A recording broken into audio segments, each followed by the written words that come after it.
Is the pandemic finally over? Kansas joining just a handful of states in dropping all COVID emergency orders. Another shoe dropping in Kansas City's police funding dispute. From resignations to new council resolution that says officers should no longer prioritize catching criminals. If we prevent crime, we don't have to worry about catching the bad person. Overland Park getting ready to vote on what some are now calling Lexus lanes. What do you think about charging tolls on one of the city's busiest roadways? Let the people vote for it. If they say yes, great, they do it. Or they say no, we're going to live with what we have. It strikes me that KDOT's attitude is more of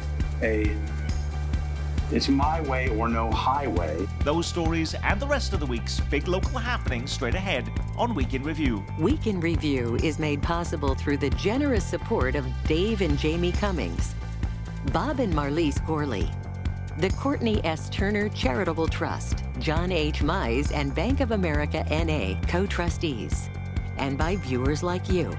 Thank you.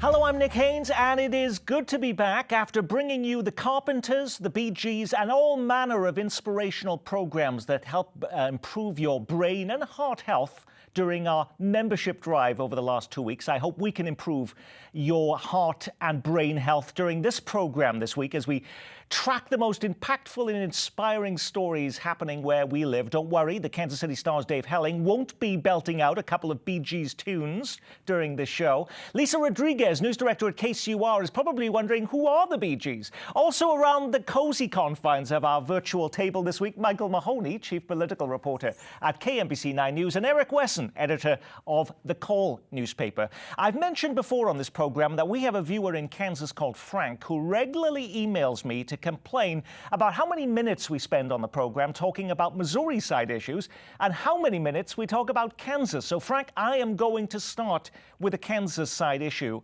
Can we say this is the week that the pandemic is finally over? At least in Kansas, after 15 months, all pandemic emergency orders in the state officially expired this week. Governor Laura Kelly wanted to extend those emergency powers through the end of the summer, but she was overruled this week by the Republican legislative panel that makes decisions for lawmakers when they're not in session. Dave Helling, it sounds like a dramatic move, but with restaurants packed and very few people even wearing masks anymore in stores and other places, couldn't you already be forgiven for thinking that COVID is already history in the state? And so what does this decision really mean?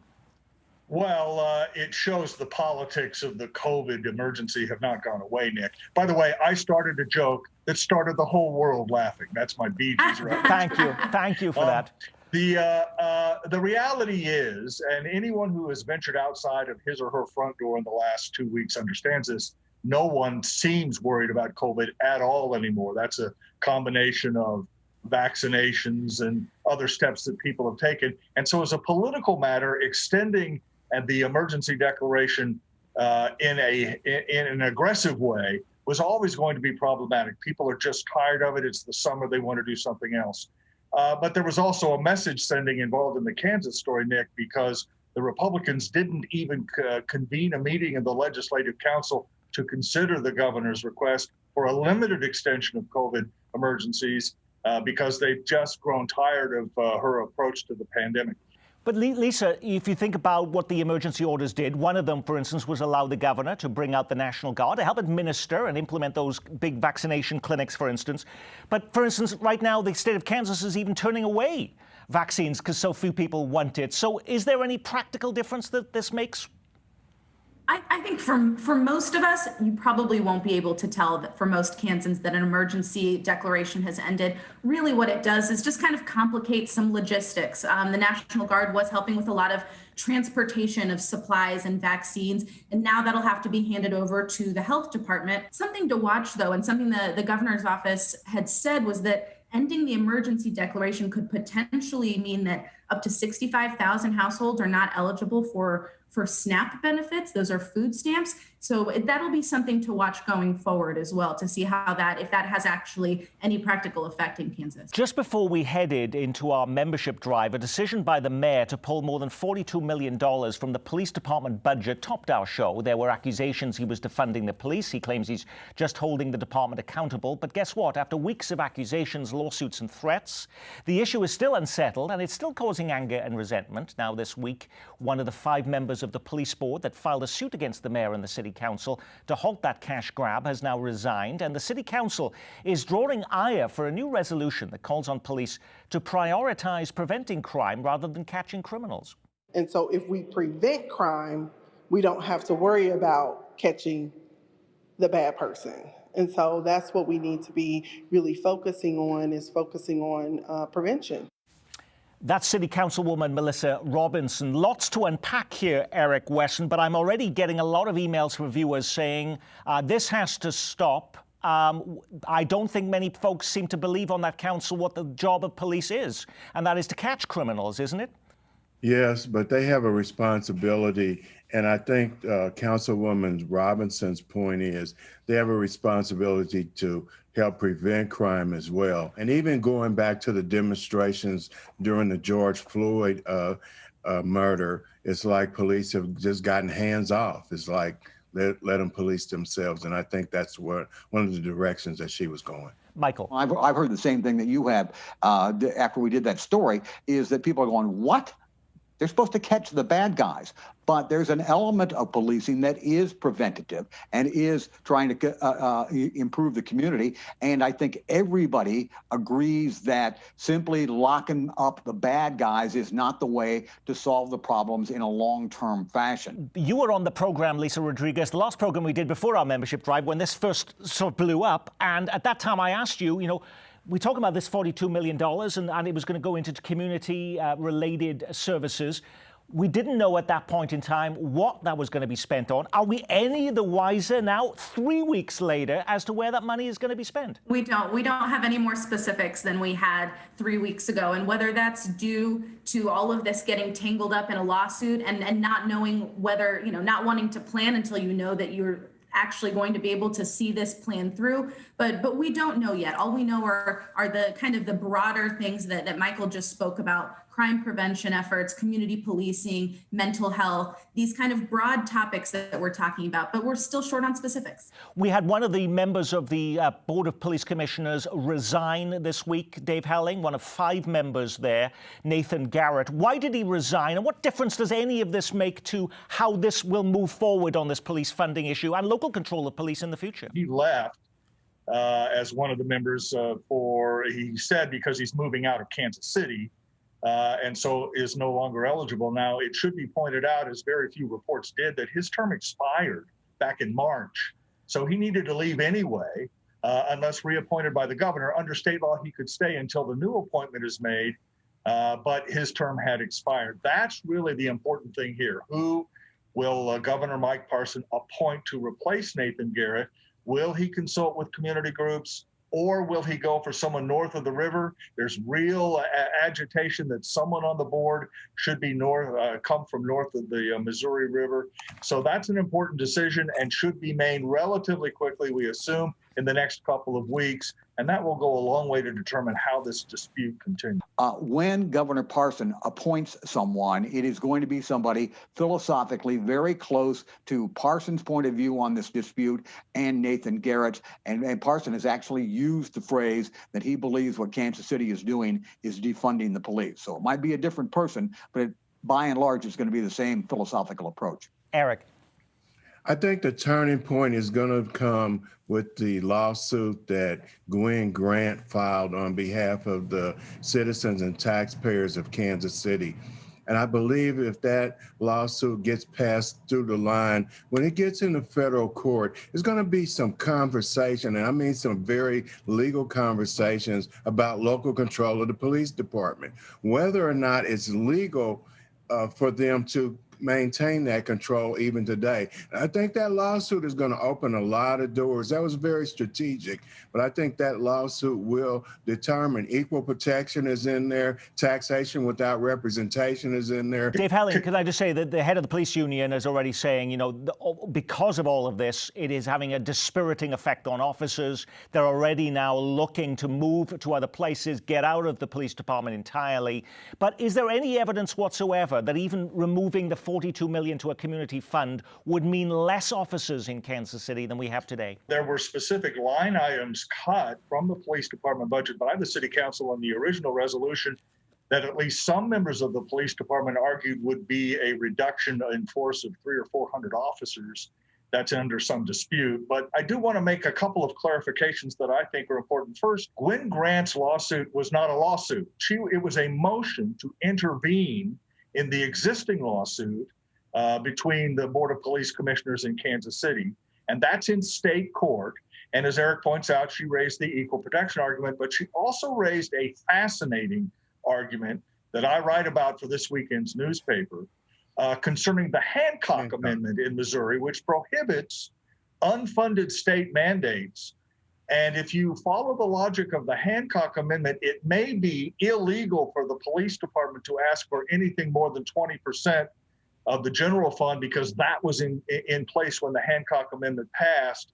That's a fascinating argument, important thing to consider. And that would not, we would believe, go to federal court. That would stay in state court. And that's an important thing to keep our eyes on. So this is something that's going to be going on for quite some time. This is not something that's going to be wrapped up in the next few weeks then, based on all of this. But one other point, and you asked about police officers leaving. I think it's more than just a budget. And one of the things, we had a town hall meeting with the city council members and the mayor several weeks ago. And one of the things that they said was the police budget has enough money in reserves to pay police officers through 2022. So when they talk about they're losing officers, they're doing this and that, I wonder if that's more politics to get public support and sympathy than the actuality of what money that they have on hand and whether or not police officers are leaving for that reason. It would not be the first time that the Kansas City Police Department threatened cutback of cops on the street because they didn't like the way a budget was going. You hear about ceasefire agreements between rival factions in war-torn countries. But what about here? A group of Kansas City ministers and anti-crime groups are calling for a 21-day ceasefire to prevent homicide starting this week. 21 days of no violence, no homicides, no killings in Kansas City. This is what we are calling for. The call for a ceasefire comes after a particularly violent day in Kansas City where 3 people actually were shot dead in separate incidents in a 1-hour time span. But just because you beg people to stop, will they, Lisa Rodriguez? Sadly and unfortunately, no. And I think even within 24 hours of the ask for a ceasefire, Kansas City saw another homicide. I think I do think that the efforts of this group are meaningful and are noted, and getting out on the street and knocking on doors and really just asking people to stop the violence can be effective in targeted areas. But the sad fact is that we need efforts greater than this, and we need institutional support and policies that back things like this up. And it's a difficult thing to talk about and a huge problem to tackle. I was amazed though when I was looking at the police department statistics, Eric Weston, that actually the murders, though obviously unacceptable when we're hovering around 70 murders this year, it's actually significantly lower than this time last year where we were at over 80 at this point in time last year. Does that say that something is working? We are doing something right?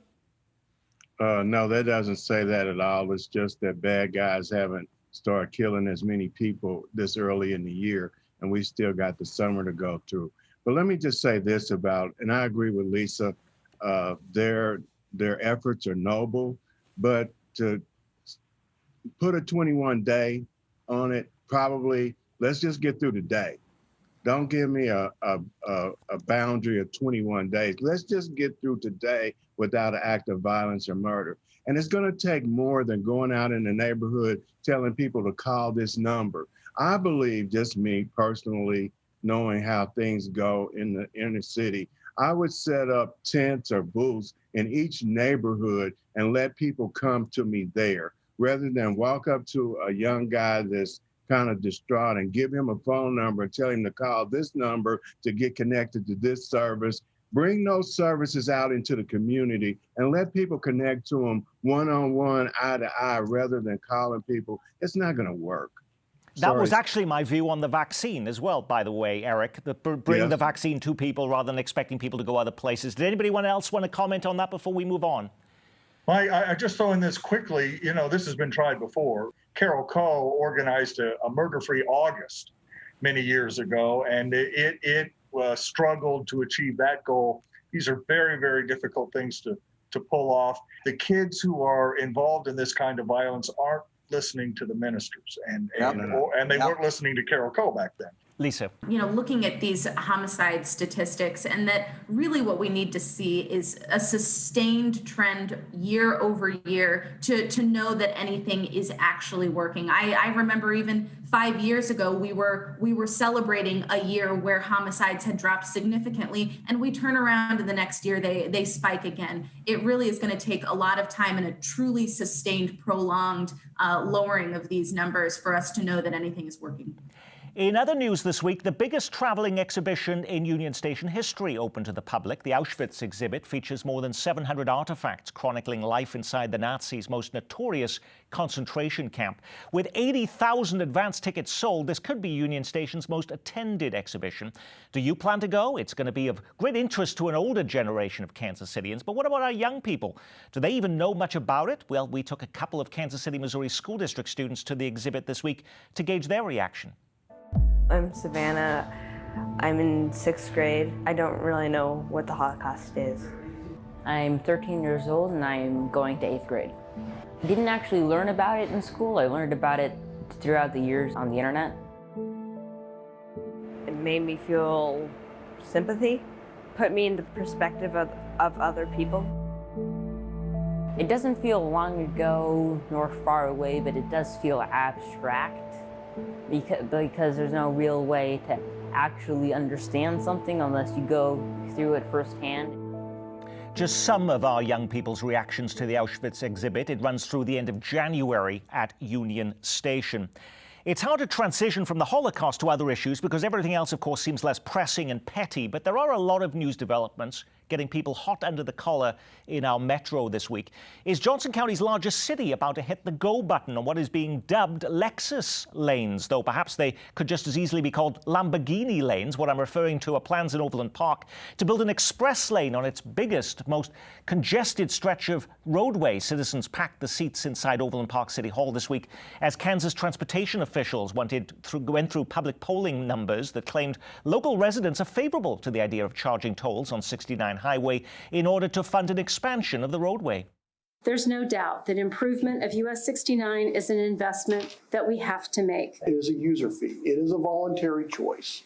You can get in the express lane or you can stay out of the express lane. It strikes me that KDOT's attitude is more of it's my way or no highway. But those in the lower income strata will be in the 2 free lanes, traveling at a slow speed, and having to watch the vehicles of those with higher incomes zip by.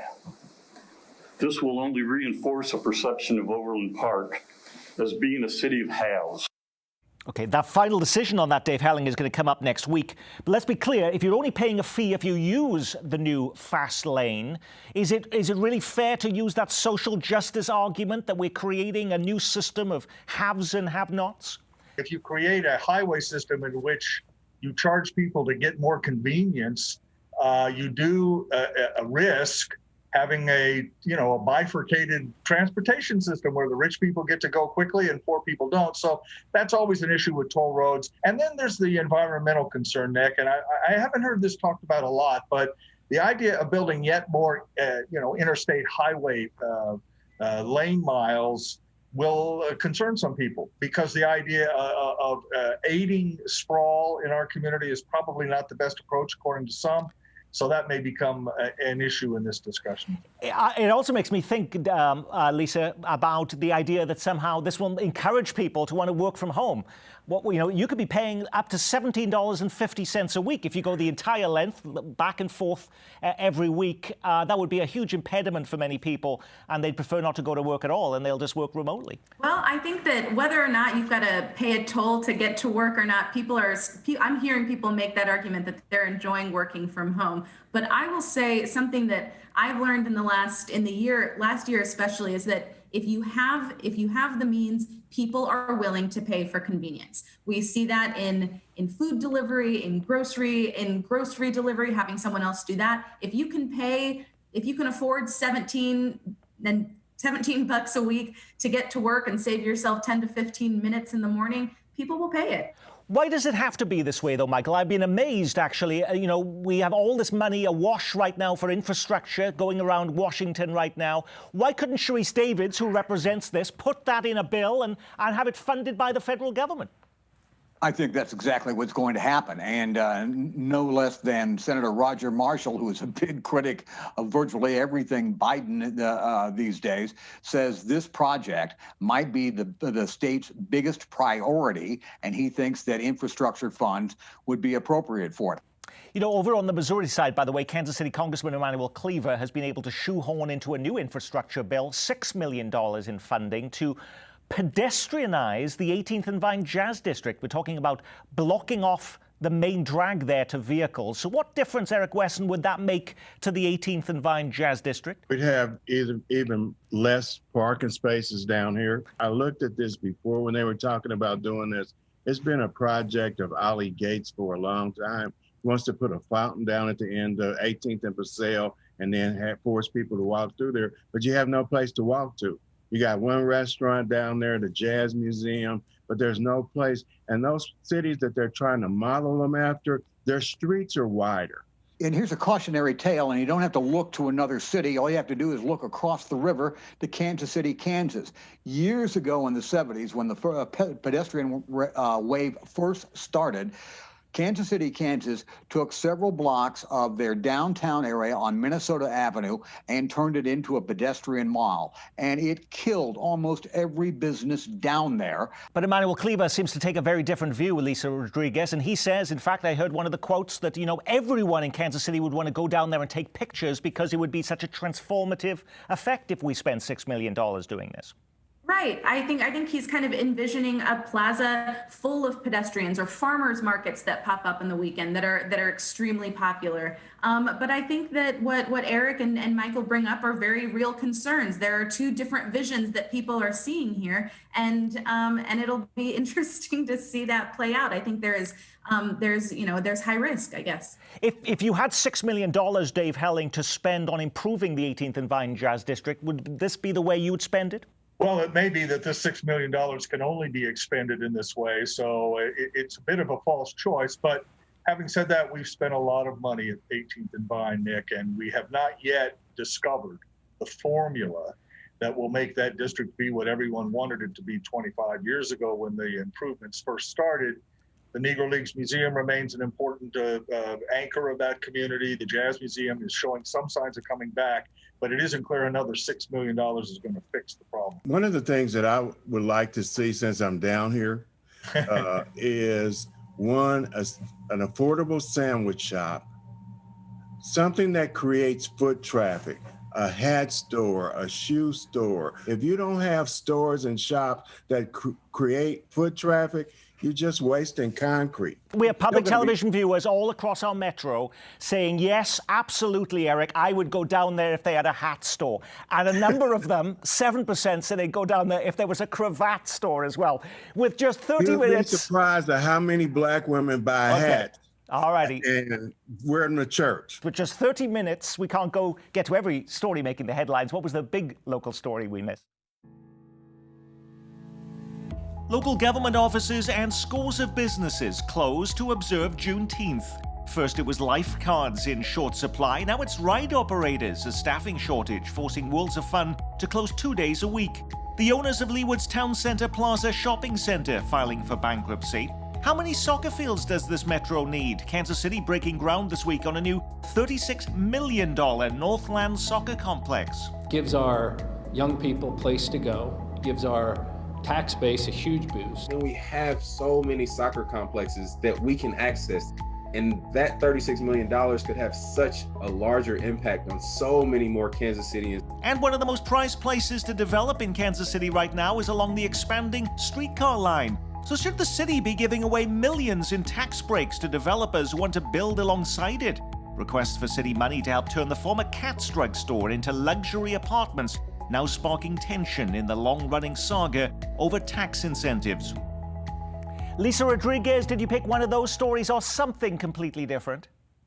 I did. I think the debate over the Katz building has been fascinating, and I do think that giving incentives to a redevelopment along the streetcar line, the streetcar already being an amenity itself, sets an interesting precedent for other developers who also want to get tax breaks along that line. I think it really boils down to what are tax breaks for? Are they for areas that are blighted? And is Main Street with a streetcar and all those amenities, does it fall into that category? Michael Mahoney. Missouri Governor Mike Parsons signs a bill that says Missouri cops do not have to enforce federal gun laws. Then boom, lickety-split, the Department of Justice says, no, that you're violating the Supremacy Clause of the United States Constitution. You can't do that. Eric Wesson. I would say the video releases that dealt with the murder of Malcolm Johnson at the gas station on 63rd, from what the police initially reported to the videos that have been released and what people actually saw, look like two different events. Dave Helling. Speaking of the U.S. Constitution, the Supreme Court on Thursday upheld the Affordable Care Act by a vote of 7-2. Kansas and Missouri were on the losing side of that case. Both Eric Schmidt and Derek Schmidt filed briefs supporting the idea of throwing out Obamacare. Both men are seeking higher office. We should keep their legal acumen in mind when we make our decision. And on that, we will say our week has been reviewed. Thank you, KCUR's Lisa Rodriguez and the Star's Dave Helling, Michael Mahoney from KMBC 9 News, and always on call from the Kansas City Call, Eric Wesson. And I'm Nick Haynes. From all of us here at Kansas City PBS, be well, keep calm, and carry on.